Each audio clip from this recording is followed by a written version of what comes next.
Modi mind game, కేసీఆర్కి big shock. ఒకే దెబ్బకు రెండు పిట్టలు. అటు కేసీఆర్కి, ఇటు ప్రతిపక్షాల పార్టీలకు చెక్. మోదీ ప్లాన్తో కంగుతిన్న హేమాహేమీలు. సామాజిక న్యాయం కేసీఆర్ మాటల్లో, మోదీ చేతల్లో. రాష్ట్రపతి ఎన్నికల్లో చక్రం తిప్పాలి అనుకున్న కేసీఆర్, ఎన్డీఏని ఇరకాటంలోకి నెట్టాలి అనుకున్న మమత, ఊహించని రీతిలో షాకిచ్చిన మోదీ. ముర్ముకు మద్దతు ఇవ్వక తప్పని నవీన్ పట్నాయక్. దళిత సీఎం అప్పుడెప్పుడో తెలంగాణ ఉద్యమంలో కేసీఆర్ ఇచ్చిన హామీ. కానీ గెలిచాక యూటర్ను తీసుకున్న ఆయన దానిపై సైలెంట్ అయ్యారు. ఆ తరువాత దళిత నేతలు, అధికారులకు ఆయన ఎలాంటి గౌరవం ఇచ్చారో చూశాం. 2 పర్యాయాల్లో దళిత నేతలు ఎందరు మంత్రులు అయ్యారో, ఎందరి అధికారులకు సరైన ప్రాధాన్యత కల్పించారో ఏదో ఒక సందర్భంలో ప్రతిపక్షాలు గుర్తు చేస్తూనే ఉన్నాయి. దీన్ని బట్టే దళితులపై కేసీఆర్కి ఉన్న చిత్తశుద్ధి ఏంటో అర్థం అవుతోంది అనే విమర్శలు కూడా గట్టిగానే వినిపించాయి. ఇప్పటికీ వినిపిస్తూనే ఉన్నాయి. దళిత బంధు అంటూ హడావిడి చేసినా అందులో టీఆర్ఎస్ వాళ్ళే ఎక్కువగా ఉన్నారు అనే విమర్శలు లేకపోలేదు. ఇక గిరిజనుల పరిస్థితి ఎంత దయనీయంగా ఉందో కేంద్ర, జాతీయ సర్వేల్లో ప్రతి ఏడాది చూస్తూనే ఉన్నాం. మరి అలాంటి కేసీఆర్ బీజేపీ సర్కార్ను ఢీకొడతాడు అని బయలుదేరడం చూసి బీజేపీ వర్గాలు ఎగతాళి చేస్తున్నాయి. పైకి డబ్బాలు కొట్టుకోవడం తప్ప కేసీఆర్ చేసేది ఏం లేదు అని అంటున్నాయి. అది చేస్తా, ఇది చేస్తా అని బేరాలు పలకడమే కానీ సబ్కా సాథ్, సబ్కా వికాస్ను సైలెంట్గా చేసి చూపిస్తోంది బీజేపీ మాత్రమేనని చెప్తున్నాయి. దీనికి రాష్ట్రపతి ఎన్నికలే ఉదాహరణగా వివరిస్తున్నాయి. రాష్ట్రపతి ఎన్నికల్లో బీజేపీ బలం తక్కువగా ఉంది. 48% ఓట్లే ఉన్నాయి. ప్రతిపక్షాలు, ప్రాంతీయ పార్టీల బలం 51%గా ఉంది. ఎలాగైనా మోదీ సర్కార్కు గట్టి షాక్ ఇవ్వాలని కేసీఆర్, మమతా బెనర్జీ అనేక ప్రయత్నాలు చేశారు. జాతీయ రాజకీయాలు అంటూ కేసీఆర్ హడావిడి చేస్తున్నా మమతా దూకుడు తరువాత ఆయన తగ్గారు.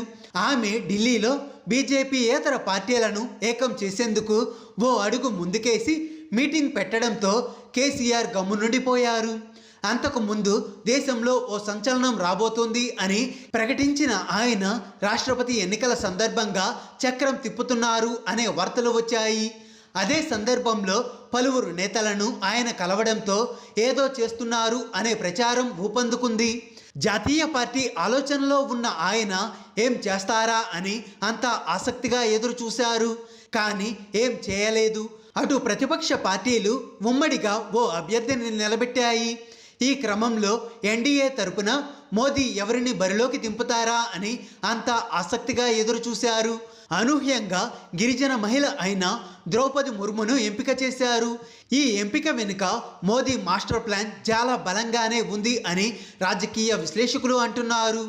ఎందుకంటే కేసీఆర్ గిరిజన నేతకు మద్దతు తెలపకపోతే గిరిజనులకు వ్యతిరేకం అని బీజేపీ ప్రమోట్ చేసుకునేందుకు అవకాశం దొరికినట్లు అవుతుంది.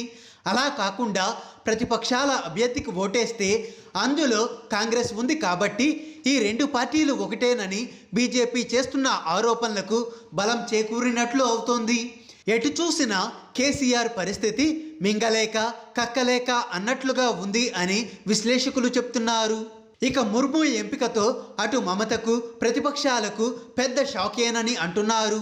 ఎందుకంటే వైసీపీ, బీజేడీలు రాష్ట్రపతి ఎన్నికల విషయంలో తటస్థంగా ఉన్నాయి. ద్రౌపది ముర్ము ఒడిశాకు చెందిన మహిళ కావడంతో ఇప్పుడు బీజేడీ పార్టీ తప్పకుండా మద్దతు తెలపాల్సిందే. ఇప్పటికే ఆమెకు శుభాకాంక్షలు చెబుతూ సీఎం నవీన్ పట్నాయక్ ట్వీట్ కూడా చేశారు. అంటే బీజేడీ తప్పకుండా ఎన్డీఏ అభ్యర్థికి మద్దతుగా ఉంటుంది అని విశ్లేషకులు అంటున్నారు. ఇక సంఖ్యాపరంగా బలంగా ఉన్న వైసీపీ ఓట్లు కూడా ఎన్డీఏ అభ్యర్థికే దక్కే అవకాశం ఉంది అని విశ్లేషకుల వాదన. ఎందుకంటే జగన్పై ఉన్న కేసులు కానివ్వండి, వెంకయ్య నాయుడికి దక్కకుండా చేశాము అనే విషయంలో కానీ, ఇలా అనేక విషయాలలో వైసీపీ మెత్తబడి ఎన్డీఏ అభ్యర్థి వైపే ఉంటుంది అని అంచనా వేస్తున్నారు. ఇలా ఒకే దెబ్బకు 2 పిట్టలు అనేలా మోదీ వేసిన స్కెచ్కు అటు కేసీఆర్కి, ఇటు ఇతర ప్రతిపక్ష పార్టీలకు బిగ్ షాక్ తగిలినట్లు అయ్యింది అని విశ్లేషకులు చెప్తున్నారు. హాయ్ ఫ్రెండ్స్, మా టుడే టుమారో యూట్యూబ్ ఛానల్ చూస్తున్నందుకు చాలా థ్యాంక్స్. మరిన్ని లేటెస్ట్ వీడియోస్ కోసం వెంటనే సబ్స్క్రైబ్ చేయండి. అలాగే ఈ బెల్ ని కూడా రింగ్ చేసేయండి. మా నోటిఫికేషన్స్ అన్ని మీ మొబైల్లో వస్తాయి. అలాగే మా వీడియోస్ మీకు నచ్చితే లైక్ చేయండి, షేర్ చేయండి, నచ్చకపోతే కామెంట్ చేయండి.